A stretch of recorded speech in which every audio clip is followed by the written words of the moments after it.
If you train MMA or follow the UFC, you've probably seen the footage of Tony Ferguson completing David Goggins Hell Week. In this video, we will break down the Hell Week programming to find out how well it applies to the sport of MMA.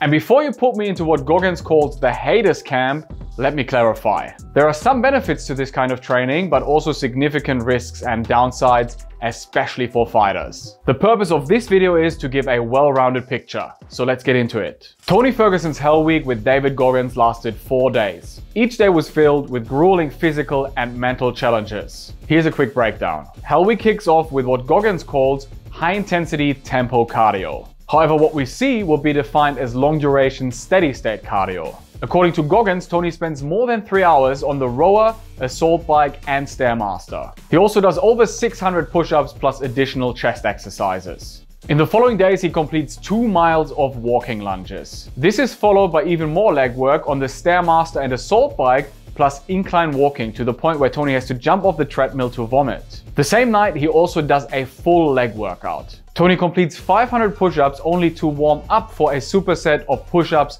into the incline bench press.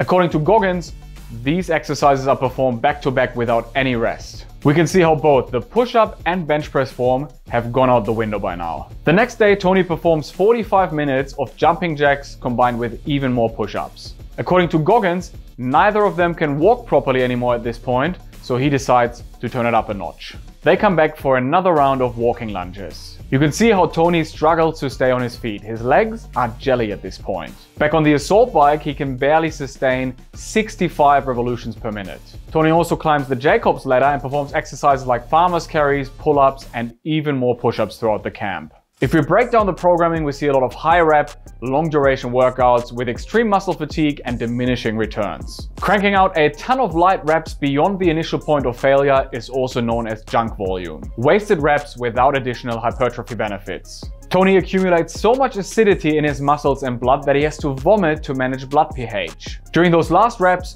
the exercise form deteriorates. To be able to complete his sets, the load has to drop below what is considered the hypertrophy threshold at 30% of the 1RM. The high training volume condensed into just 4 days also means that the injury risk goes through the roof. The same goes for muscle soreness and central nervous system fatigue. It's important to understand that training only provides a stimulus, but hypertrophy and strength gains happen during periods of rest and recovery. Muscle protein synthesis levels are typically elevated for up to 48 hours after a challenging workout. During this time, protein intake and recovery are crucial. Training the same muscle back-to-back during this time window means that you're targeting a muscle that's already damaged and fatigued. Recovery is inhibited and your efforts are wasted. Also, with a crazy training volume across 4 consecutive days, it's almost guaranteed that Tony was in a calorie deficit. Given his already lean physique, muscle breakdown was likely greater than muscle protein synthesis, which means that he probably lost muscle mass during Hell Week. There's a reason why we don't typically see this kind of training in combat sports. It's not just time consuming, but also impairs recovery and subsequent training performance. There's even a risk of rhabdomyolysis. Rhabdo is muscle breakdown in response to extreme workouts. Toxins are released into the bloodstream. This can ultimately lead to kidney failure and death. But Goggins had him lift weights and they even did some plyometrics. Wouldn't that at least boost Tony's strength and power? Strength and power training both have their place in a fight camp. Typically, athletes focus on strength off camp and early into the fight camp. They transition into less strenuous power training closer to the fight. With Tony being in his 40s, one could even argue that this type of training is crucial since strength and power decline with age. However, training back-to-back across multiple days conflicts with traditional strength training protocols. The fatigue from the long, high-rep, full-body workouts accumulates throughout Hell Week. This inhibits muscle and nervous system function by the time that Tony gets into weightlifting. It leads to suboptimal force development and ineffective strength training sessions. Structured rest and recovery should be prioritized during a fight camp to maximize lifting performance and gains. If you lift heavy weights or perform explosive exercises under fatigue, the injury risk skyrockets. So when it comes to muscle, strength, and power, we have to conclude that a lot of Tony's efforts were wasted during Hell Week. Potentially, the training was even counterproductive. But what about his conditioning? Surely this kind of training would get him in shape for the fight, right? Well, not exactly. MMA is highly glycolytic, which means it relies heavily on the anaerobic energy systems. A lot of Hell Week was spent with aerobic training. long duration cardio and endless reps targeting slow twitch muscle fibers. Aerobic or VO2 max training is often performed off camp and early into the fight camp. During the camp, most of the conditioning sessions are more fight specific. They consist of short and intense bursts with brief recovery periods. These are typically performed for 15 to 25 minutes, replicating the duration and intensity of the fight. Studies have even shown that too much aerobic training over longer time periods can decondition the anaerobic energy systems and reduce power output. Prolonged cardio without adequate recovery has diminishing returns. Tony's long training sessions even lead to vomiting and cramping. Pushing too hard for too long across multiple days can lead to a state of overreaching or overtraining. Recovery takes a hit, injury risk increases, endurance and power output plummet.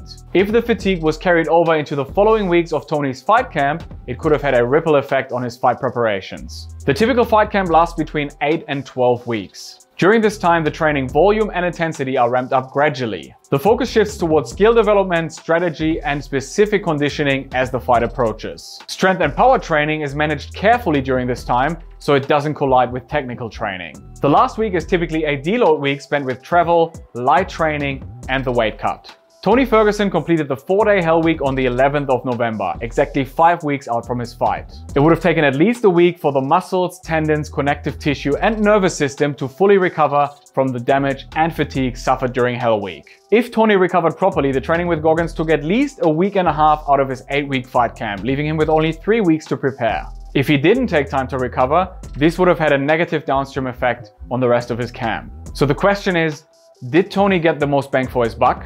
Could the time so late into his camp have been better spent fine-tuning his skills and strategy? Only Tony can answer this. One thing we know for sure though is that David Goggins is a mentality monster, and his Hell Week is designed to prove that. If you've read his book Can't Hurt Me, you know that his goal is to callous the mind. He has incredible grit and mental resilience, but so does any world-class fighter who has competed successfully at the top level for years. And Tony El Cucuy Ferguson is probably one of the toughest fighters out there. If you've followed Tony's career, you know that there was no quit in the guy long before he trained with David Goggins. I can't think of a single fight that Tony lost because he wasn't tough enough. He had his arm broken by Oliveira, his knee torn apart by Dariush, and his brain concussed by Gaethje, and he was still reluctant to quit. Goggins' Hell Week mainly delivers two things: physical pain and mental suffering. Whether it's sparring, wrestling rounds, pad work, or conditioning, pro fighters typically cop plenty of pain and suffering already during their combat sports training. And if not in training, then definitely during their fights. So the question is,